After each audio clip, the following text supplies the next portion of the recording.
বাবা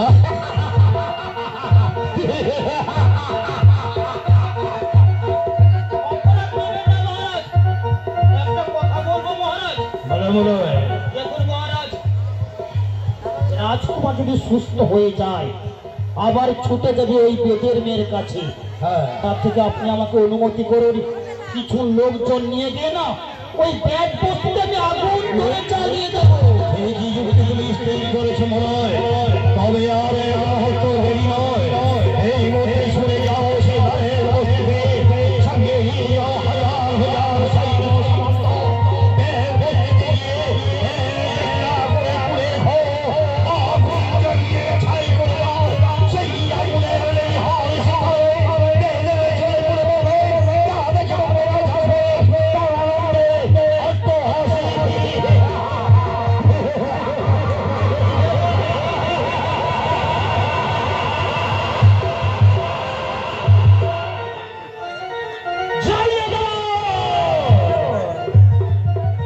সমস্ত ব্যাগ বস্তুটাকে আমি চালিয়ে পুড়ে ছাড় ছাড় করে দেবো।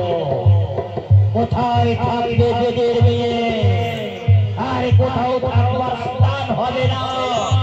যেখানে থাকুক না কেন, আমি ওই চুলের মেয়ের ধরে টানতে টানতে এই যাবো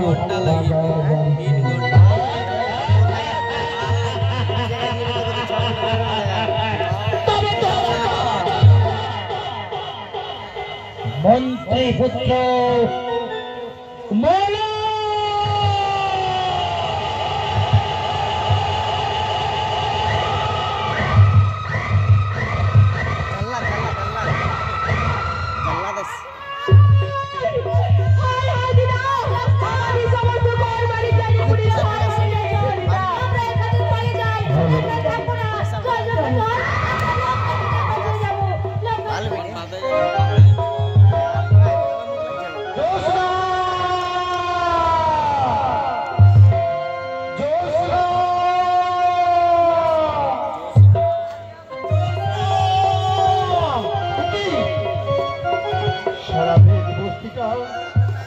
চলে ছাই হয়ে গেছি।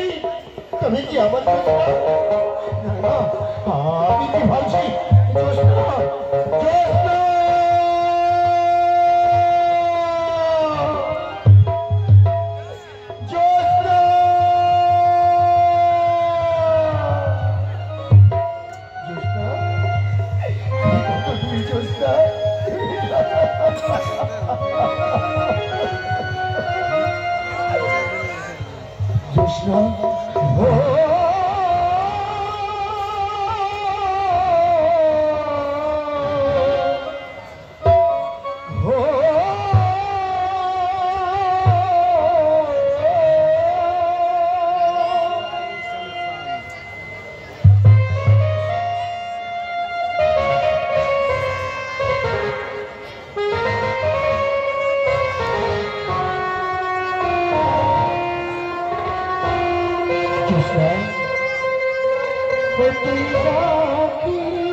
से तो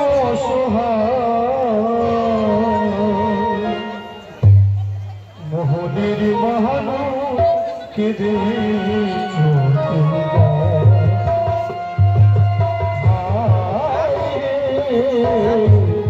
मोहनीर महानो के दे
ধারা যেমনি করে আঁখি দিয়ে যায়, চোখের জলে যেমনি করে বুক ভেসে যায়, ও তার বুক ভেসে যায়। ও গো আসল প্রেমে নাই রে মরণ, সাধু তো নাই গো কধে হরণ। জ্যোৎস্না, তুমি কত দূরে জ্যোৎস্না, তুমি কত দূরে? ও গো আসল প্রেমে নাহি রে মরণ, সাধু তো নাই গো কধে হরণ। রাখিস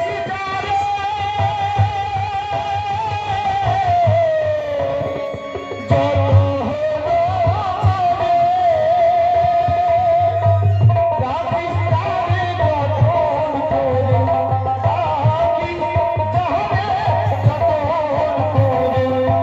মোহনের মহানু মোহনের মহানু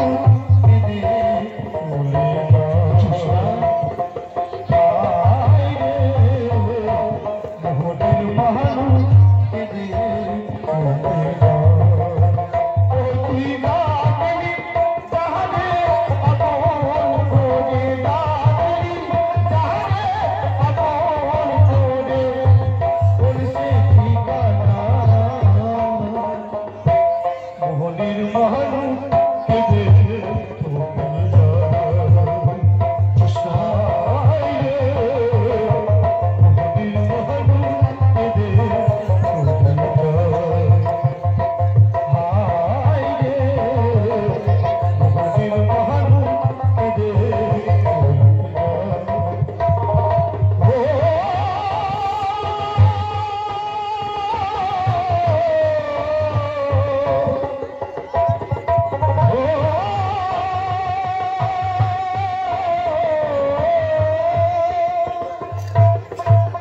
আচ্ছা বাউল ভাই, বলতে পারো ওই লক্ষাই নদীর বেদেরা এখন কোথায় আছে?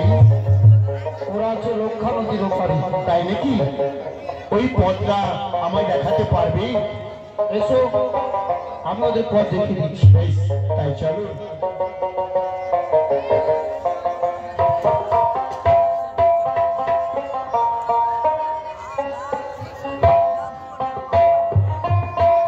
জ্যোৎস্না,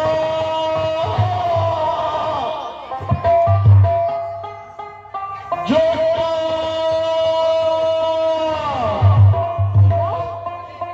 দিদা, ও দিদা, কি হয়েছে? দেখো রে দিদা, আমার নাতনিকে একটু বাইরে যাচ্ছি। মায়া কাজলে ঘুমাতে পারবে না, তোর নাম ধরে কে ডাকবে? দিদা, বারবার আমার নাতনিকে যাচ্ছি, তুমি একবার বাইরে দেখতে যাও। ঠিক আছে, এখানে বল, তোর নাম ডাকতে দেখে আসি। বল আসলে আমার জ্যোৎস্না নাম ডাক। কি দিদা? দিদা, হ্যাঁ দিদা, আমি তোমার কবে দিদা রঙ্গ? আমার চিনতে পারছো না? কে তুমি? আমি আমি যে সেই বিজয়। বিজয়? হ্যাঁ বিজয়। এখানে কিসে দিন এসেছো? আমি যে আমার জ্যোৎস্নার সঙ্গে দেখা করতে এসেছি। জ্যোৎস্না? হ্যাঁ। সে তো আগুন পুড়ে মরে গেছে। না, আসলে না, আমার জ্যোৎস্না মরতে পারে না। আমায় একটিবারের জন্য জ্যোৎস্নার সঙ্গে দেখা করতে দাও। আরে না, জ্যোৎস্নার সঙ্গে দেখা হবে না, এখান থেকে ফিরে যা। দিদা, এত নিষ্ঠুর হয়ে না, আমি তোমার কাছে হাত ধরে করে বলছি, জ্যোৎস্নার সঙ্গে একটিবারের জন্য দেখা করতে দাও। আমি এখান থেকে চলে যাবো। আমার পেটের না গন্ডে, যে ওখানে দেখা যাবো ওটাকে আমার বউ বলতে পারে না। আর এই ভদ্র বলে আমার জ্যোৎস্না। চুপ করে দাঁড়া, আমি ডেকে দিচ্ছি। জ্যোৎস্না, তোর সঙ্গে কে একজন ভদ্রলোক দেখা করতে চায়। তার নাম কি দিদা? তার নামটা যেন কি বলেছিল?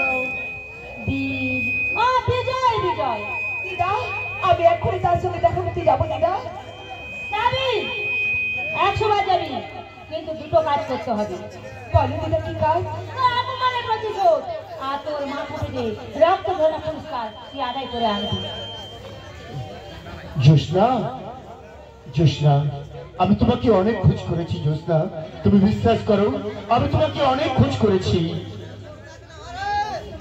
এগুলো এসব কি জ্যোৎস্না?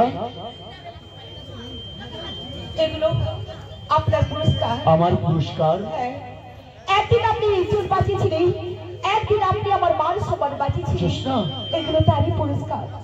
এই সামান্য কটা গহনা নিয়ে আমাকে নিহত মুক্তি দিন। বেশ, ধরুন।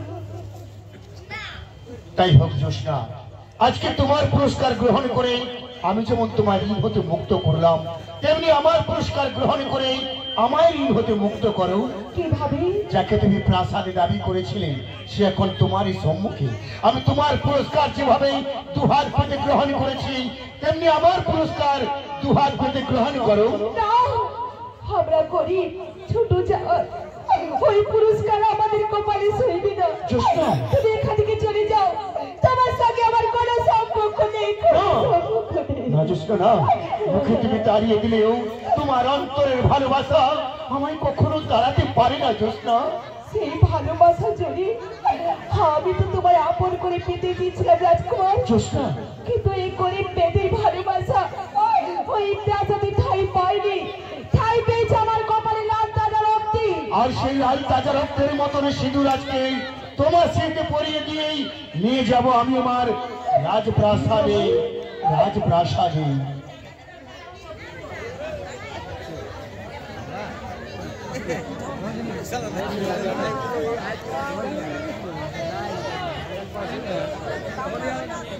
এতগুলো লোকের চোখে ধুলো দিয়ে রাজকুমার রাজপ্রাসাদ থেকে চলে গেল, তার সন্ধান কেউ করতে পারলো না।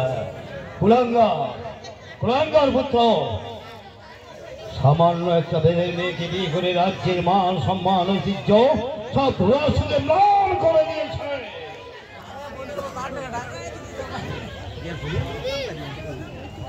ওকে আমি কোনোদিন ক্ষমা করবো না। নিজের সন্তান হলে উপযুক্ত সাজা আমি দেবো ওকে।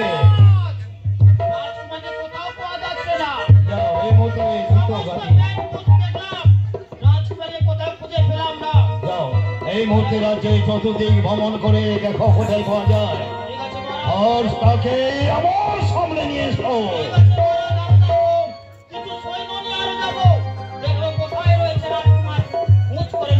বেশ, তাই যাও। কুলাঙ্গার সামান্য একটা বেদের মেয়েকে বিয়ে করে আর আমাকে খুঁজতে হবে না মহারাজ, আমি নিজেই চলে এসেছি। হ্যালো, তোমার সাহস তো কম নয়। সামান্য একটা বেদের মেয়েকে বিয়ে করে রাজপ্রাসাদে প্রবেশ করতে কণ্ঠিত বোধ করলে না? কি করে ভাবতে পারলে ভঙ্গরাজ তার ঐতিহ্যটাকে সামান্য একটা বেদের মেয়ের পায়ে জলাঞ্জলি দেবে? পিতার অঙ্গীকার পালন করা পুত্রের কর্তব্য, তাই জ্যোৎস্নাকে বিয়ে করেই আমি আপনার অঙ্গীকার পালন করেছি। তোমার পিতার অঙ্গীকার পালন করবার পূর্বে তোমার পিতার অনুমতি নেওয়া একান্ত প্রয়োজন ছিল রাজকুমার। সেই অনুমতি থেকেই আপনি নিজেকে বঞ্চিত হয়েছেন। রাজকুমার, একটা ছোট জাতের মেয়েকে বিয়ে করে রাজ্যে প্রতিটি মানুষের সঙ্গে তুমি বেইমানি করেছ। না মহারাজ, বেইমানি আমি করিনি, বেইমানি করেছেন আপনি। আমি? হ্যাঁ আপনি। আপনার নিজের সম্মানকে বড় মনে করে একটা গরিব মেয়েকে তার ন্যায্য পাওনা থেকে বঞ্চিত করেছেন, কিন্তু আমি তাকে বঞ্চিত করিনি। সসম্মানের পুরস্কারে পুরস্কৃত করে এই প্রাসাদে আমি এনেছি। তুমি যাকে রাজপ্রাসাদে এনেছ, আমি তাকে রাজ